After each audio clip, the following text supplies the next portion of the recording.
Hello friends, आज हम पढ़ने वाले हैं character set, identifiers and keywords.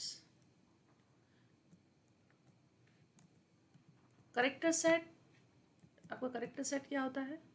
इसमें character set is the set of valid characters that a language can recognise. Character set, पहली बात तो ये है कि करेक्टर सेट हर लैंग्वेज के अंदर होता है। ये करेक्टर सेट एक वैलिड करेक्टर होता है जो कि लैंग्वेज के अंदर होते हैं, मीन्स लैंग्वेज उन करेक्टर्स को रिकॉग्नाइज कर सकती है। ओके, तो इसके अंदर जो हमारे करेक्टर सेट हैं सी लैंग्वेज के अंदर, उसमें आते हैं अल्फ़ाबेट्स। वो अल्फ़ाबेट्स कैपिटल्स भी हो सकते हैं, स्मॉल भी हो सकते हैं, मीन्स ए टू जेड आपके करेक्टर्स जो हैं वो वैलिड करेक्टर्स होते हैं सी के अंदर, as it is small letters भी आपके वैलिड करेक्टर्स होते हैं। कैपिटल और स्मॉल सी लैंग्वेज के अंदर दोनों अलग अलग माने जाते हैं। सपोज आपने स्मॉल ए बी सी कोई वेरिएबल क्रिएट किया है तो वो कैपिटल ए बी सी से डिफरेंट होगा। आप वेरिएबल क्रिएट करते टाइम आपने स्मॉल ए बी सी लिखा है और प्रिंट करते टाइम कैपिटल में ए बी सी दिया है, तो वो उसको प्रिंट नहीं करेगा क्योंकि उसके हिसाब से आपके दो वेरिएबल्स हो रहे हैं। ओके, मीन्स टू से इसके अंदर कैपिटल और स्मॉल का ध्यान रखना होता है कि अगर आपने कैपिटल लेटर्स में वेरिएबल क्रिएट किया है तो आपको प्रिंट करते टाइम भी आपको कैपिटल लेटर्स के वेरिएबल्स का ही यूज़ करना होगा। डिजिट्स, और इसके अंदर 0 to 9 नंबर्स हम यूज़ कर सकते हैं। ये भी करेक्टर सेट है हमारा, ये करेक्टर्स यूज़ हो सकते हैं। स्पेशल सिंबल्स, इसके अंदर सी लैंग्वेज के अंदर कुछ स्पेशल सिंबल्स हम यूज़ कर सकते हैं, such as comma, less than, greater than symbol, dot, underscore, round bracket, semicolon, colon, dollar sign, percentage sign, square bracket, hash symbol, question mark, single quote, ampersand sign, curly braces, double quotes, caret sign, exclamation, star, slash, pipe sign, till sign, plus sign, ये plus minus sign, ये सब आपके special symbols होते हैं जिनका एक meaning होता है। ओके, जैसे we know very well about the plus minus multiplication division, तो ये आपकी स्पेशल सिंबल्स होते हैं।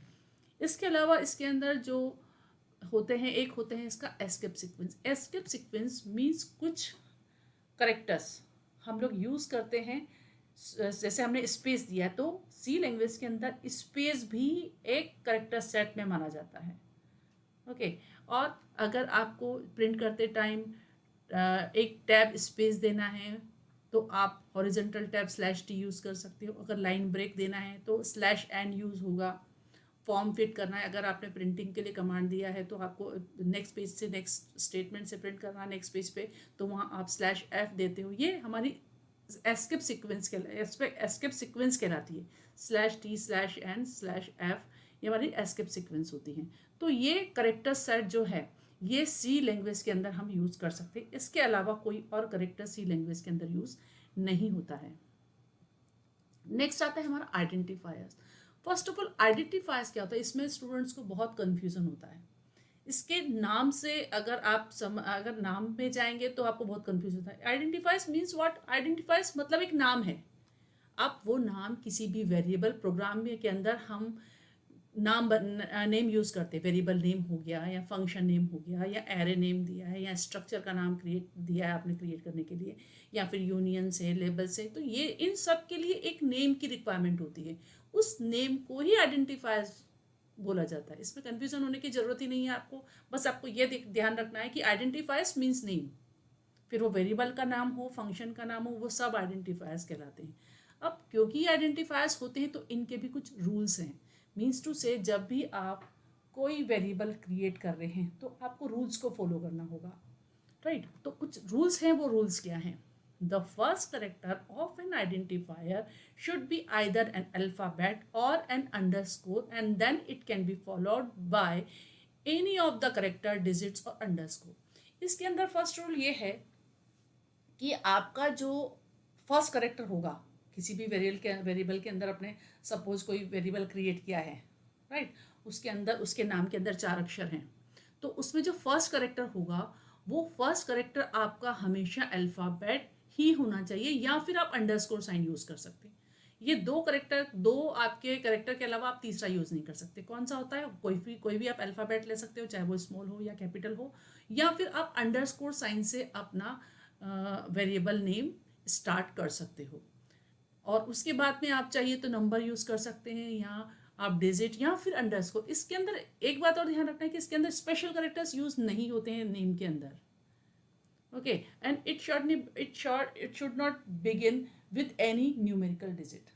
मीन्स जैसे मैंने बताया कि नेम जब हम दे रहे हैं किसी का भी, तब हम नेम का फर्स्ट करेक्टर हमारा अल्फ़ाबेट होना चाहिए या फिर अंडरस्कोर होना चाहिए, राइट। तो न्यूमेरिकल डिजिट से हम किसी भी वेरिएबल को स्टार्ट नहीं करेंगे।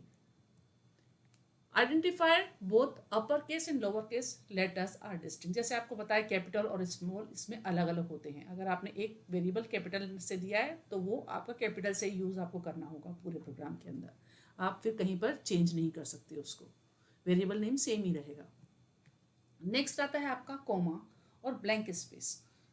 कॉमा और ब्लैंक स्पेस यानी कि जो स्पेस हम देते हैं, ओके तो कॉमा और blank space can not be specified with in an identifier. किसी भी नाम के बीच में हमें स्पेस नहीं देना है और कॉमा नहीं देना है। जैसे हमें सपोज किसी का वेरिएबल क्रिएट करना है, उसमें हमने वेरिएबल नेम दिया फर्स्ट नेम, तो फर्स्ट नेम के बीच में अगर आपने स्पेस दे दिया तो वो आइडेंटिफाइज नहीं होगा, वहाँ पर एरर आ जाएगा, क्योंकि यहाँ पर ब्लैंक स्पेस अलाउड नहीं है। तो आपको ये ध्यान रखना है कि आप ब्लैंक स्पेस नहीं दे सकते और इसके साथ साथ आप कॉमा भी नहीं दे सकते। तो फिर अगर आपको सेपरेट करना है आइडेंटिफिकेशन के लिए तो आप क्या कर सकते हो, फर्स्ट नेम, फर्स्ट और उसके फर्स्ट के बाद नेम जो आपने लिखा है उन दोनों के बीच में आप अंडरस्कोर साइन यूज कर सकते हो, लेकिन आप स्पेस नहीं दे सकते। नेक्स्ट आता है keywords can not be represented as an identifier. Compiler के पास हर लैंग्वेज के अंदर कुछ उनके कीवर्ड्स होते हैं। Keywords means what? कीवर्ड्स यानी कि उनका एक स्पेशल मीनिंग होता है। किसी भी हर लैंग्वेज के अंदर अलग अलग कीवर्ड्स होते हैं, उन कीवर्ड्स का एक स्पेशल मीनिंग होता है। तो क्योंकि वो पहले से प्री डिफाइंड है कीवर्ड्स, उनका एक स्पेसिफिक मीनिंग है, तो उनको आप as a keyword as a identifier use नहीं कर सकते। कहने का मतलब है जो कीवर्ड्स हैं उनको आप एज अ नेम यूज़ नहीं कर सकते। ओके, नेक्स्ट आता है the length of the identifiers should not be more than 31 characters. आपके जो आइडेंटिफायर्स होंगे यानी कि जो वेरिएबल का नेम आप दे रहे हैं वो नेम आपका 31 करेक्टर्स तक का आप दे सकते हो। यहाँ पर हम वेरिएबल के कंटेंट्स की बात नहीं कर रहे हैं, यहाँ हम वेरिएबल के नेम की बात करें तो वैसे भी हम शॉर्ट नेम ही देते हैं किसी भी वेरिएबल का।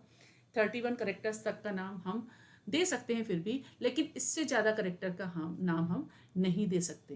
ओके, तो ये इसके कुछ रूल्स हैं। एक और रूल है इसके अंदर कि identifier should be written in such a way that is meaningful, short and read easy to read. जैसे आपको बताया कि इसके अंदर 31 करेक्टर्स तक का आप मैक्सिमम नेम दे सकते हैं किसी का भी, लेकिन आपको हमेशा यही ट्राई करना चाहिए कि वो शॉर्ट रहे और इजी टू यूज़ रहे, इजी टू रीड रहे। कहने का मतलब है सपोज आपने एवरेज का एक वेरिएबल क्रिएट करना है, ओके तो आप एवीजी बना सकते हैं। ओके तो एवीजी से इजीली समझ में आ रहा है कि ये हमारा एवरेज के लिए है। या फिर कई बार कई स्टूडेंट्स क्या करते हैं कि वहाँ नाम लिख देते हैं। सपोज किसी ने लिख दिया Amit equals to 5, Sumit equals to 7, लेकिन जब हम प्रोग्रामिंग करते हैं तो हमें पता ही नहीं है कि अमित में क्या वैल्यू थी, अमित कौन सा वेरिएबल है, तो उनका एक मीनिंगफुल मीनिंग नहीं है। तो आपके जो भी आप प्रोग्राम के अंदर वेरिएबल क्रिएट कर रहे हैं तो वो प्रोग्राम के अंदर वेरिएबल्स को उनके नेम को देखते ही पता चल जाना चाहिए कि वेरिएबल ये किस चीज़ के लिए आपने क्रिएट किया है। तो वो शॉर्ट होना चाहिए एंड इजी टू रीड होना चाहिए। अब इसके लिए हम एक काम करते हैं, हम देखते हैं अपना एक प्रोग्राम देख लेते हैं हम।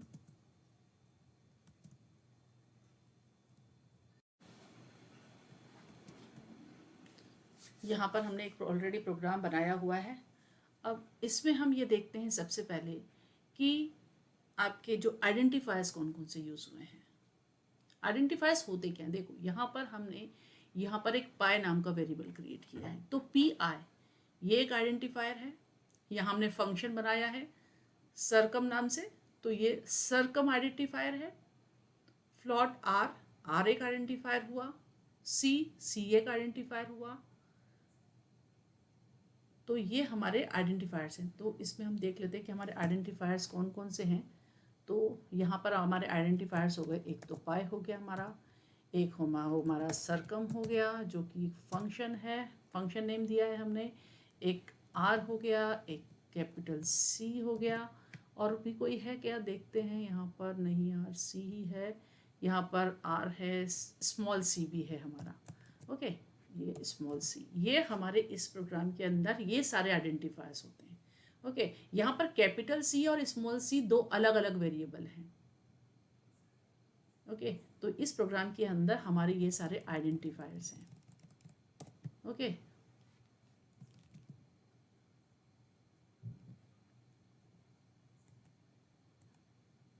अब हम ये चेक कर लेते हैं कि हमारे कौन से जो आइडेंटिफायर्स है वो वैलिड होते हैं और कौन से इनवैलिड होते हैं।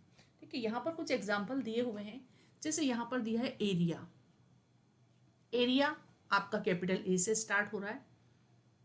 जैसे मैंने बताया था रूल्स के अंदर आता है कि आपका करेक्टर से स्टार्ट होना चाहिए, तो ये वैलिड हो गया। As it is single character A नाम का आपने वेरिएबल क्रिएट किया, ये वैलिड है। A underscore S underscore sign special character है, लेकिन आप सी के अंदर इसको यूज कर सकते हैं। ये एक ऐसा करेक्टर है जिसको आप वेरिएबल नेम या एज आइडेंटिफायर यूज कर सकते हो। ओके, D1 to E यानी कि नंबर्स भी आप यूज कर सकते हो, लेकिन बशर्ते वो स्टार्ट जो है वो अल्फ़ाबेट से होना चाहिए। यहाँ पर स्टार्ट वो डी से हो रहा है, तो ये हमारा वैलिड है। exam_1_final ये हमारा वैलिड है क्योंकि अंडरस्कोर साइन हम यूज़ कर सकते हैं। _P1 ये भी हमारा वैलिड है क्योंकि एग्जामिनेशन के अंदर कई बार जब हमारा एग्जामिनेशन होता है तो एग्जामिनेशन में ये क्वेश्चंस आते हैं बाकायदा कि कौन कौन से वैलिड आइडेंटिफायर हैं, कौन से इनवैलिड हैं, और अगर वो इनवैलिड हैं तो उनका पूरा रीज़न देना होता है कि वो आइडेंटिफायर्स इनवैलिड क्यों हैं। ठीक है, तो यहाँ पर _P1 है, ये भी वैलिड है क्योंकि जैसा कि आपको बताया गया है कि जब हम वेरिएबल का नाम देते हैं तो वो या तो स्टार्ट अल्फ़ाबेट से हो सकता है या फिर अंडरस्कोर साइन से भी स्टार्ट हो सकता है, यानी कि इन दो करेक्टर से वो स्टार्ट हो सकता है। तो इसलिए हमारे वो सारे वैलिड आइडेंटिफायर हैं। नेक्स्ट लिस्ट में है हमारा इनवैलिड आइडेंटिफायर्स। अब यहाँ पर लिखा है MORROW। यहाँ पर स्टार्ट किससे हो रही है कि जैसे मैंने बताया था कि स्टार्ट लेटर से होना चाहिए, अल्फ़ाबेट से होना चाहिए, लेकिन यहाँ तो नंबर से स्टार्ट हो रहा है, तो ये हमारा इनवैलिड है क्योंकि identifier must start with a letter. Next है आपका मैक्स टाइम। मैक्स टाइम ये आइडेंटिफायर रूल्स के अकॉर्डिंग नहीं है। क्यों? क्योंकि यहाँ पर हमने ब्लैंक स्पेस दे दिया, मैक्स और टाइम के बीच में स्पेस आ गया है, तो स्पेस वो लेता नहीं है। ओके, तो ये इनवैलिड हो गया। Box -40, okay, minus sign allowed नहीं है, तो ये आपका इनवैलिड हो गया। cost_in_dollar अंडरस्कोर साइन ओके है, ले सकते हैं हम, यूज कर सकते हैं, लेकिन डॉलर स्पेशल साइन को हम यूज नहीं कर सकते, तो आपका इनवैलिड हो जाता है। इंट हमारा क्योंकि रिजर्व्ड है, ये कीवर्ड है हमारा इंट, इसलिए इसको हम as a variable name use नहीं कर सकते। अभी आगे हम पढ़ेंगे इसके लिए कि कीवर्ड कौन कौन से होते हैं, तो आपको इजीली समझ में आ जाएगा कि कौन कौन से कीवर्ड्स होते हैं जो रिजर्व वर्ड होते हैं, उनको हम वेरिएबल नेम के लिए यूज नहीं करना है।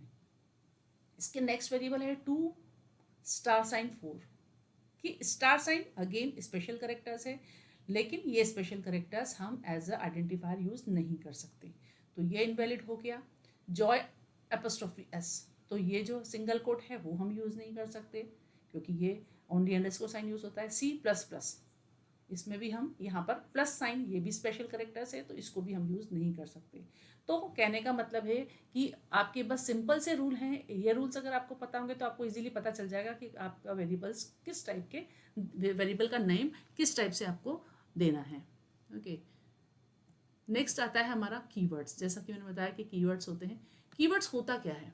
कीवर्ड्स आर प्री डिफाइंड, ये पहले से डिफाइंड है, इनको रिजर्व वर्ड भी कहा जाता है और इनका एक स्पेशल मीनिंग होता है कंपाइलर के लिए क्योंकि ये प्री डिफाइंड है, राइट। तो keywords are part of the syntax and they can not be used as an identifier. जब भी हम कोई सिंटेक्स लिखते हैं तो सिंटेक्स के अंदर आपका कुछ यूज़ करना हो रहा है, सपोज आपको कोई प्रोग्राम रन करना है या प्रिंट करना है या कुछ वैल्यू यूज़र से एक्सेप्ट करनी है, तो उनका एक स्पेसिफिक वर्ड होता है उस चीज़ के लिए, तो वो उसका कीवर्ड कहलाता है। जैसे प्रिंटफ हो गया तो प्रिंटफ हमारा कीवर्ड है। ओके, तो हम अब ये देखते हैं, ये सारे कीवर्ड्स हैं, इनको आप ध्यान रख लो। इनमें से कोई भी जो वर्ड है वो आप एज अ आइडेंटिफायर यूज़ नहीं कर सकते, इसके किसी भी वेरिएबल नेम के लिए इनका यूज़ नहीं किया जा सकता।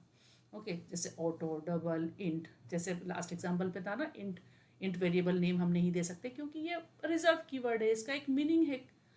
ओके, तो ये कुछ स्पेशल आपके वर्ड्स होते हैं जो रिजर्व रखे जाते हैं किसी भी लैंग्वेज के अंदर। सबकी लैंग्वेज के अंदर अलग अलग उनके कीवर्ड्स होते हैं, ये सी लैंग्वेज के आपके कीवर्ड्स हैं, तो आपको इनको ध्यान रखना है, और ये वेरिएबल के नेम के लिए यूज़ नहीं किए जा सकते। ओके, नेक्स्ट आता है हमारा differences between keywords and identifiers. अब कीवर्ड्स और आइडेंटिफायर्स में डिफरेंसेस क्या हैं वो हम देख लेते हैं।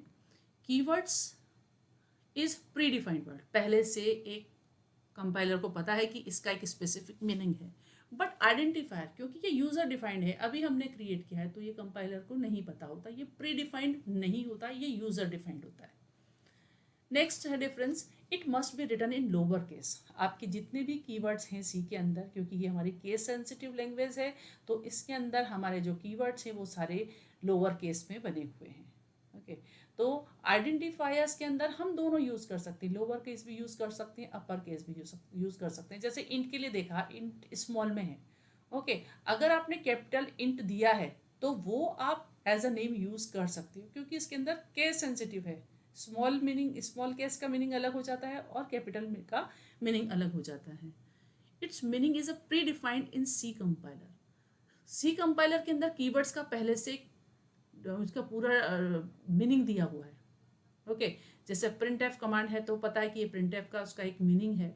इंट है तो उसको इंटीजर टाइप की वैल्यू रिसीव करता है, वैल्यू हम स्टोर करा सकते हैं, तो ये इसका एक प्री डिफाइंड होते हैं। लेकिन आइडेंटिफायर्स का तो कोई प्री मीनिंग होता ही नहीं है, क्योंकि वो डिफाइन नहीं है कंपाइलर के पास, उसको तो यूजर डिफाइन कर रहा है, तो उसका प्री डिफिनेशन कुछ नहीं होती है। Keyword is a combination of alphabetical character, alphabets characters होते हैं इसके कॉम्बिनेशन में।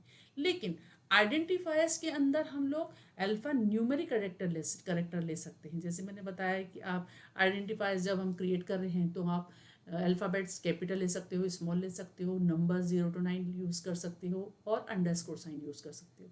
तो ये कॉम्बिनेशन का आप आइडेंटिफायर क्रिएट कर सकते हो। लेकिन जो कीवर्ड्स हैं, कीवर्ड सारे अल्फ़ाबेट्स करेक्टर्स पर ही बेस्ड हैं, उनका ही कॉम्बिनेशन यूज़ किया जाता है कीवर्ड के लिए।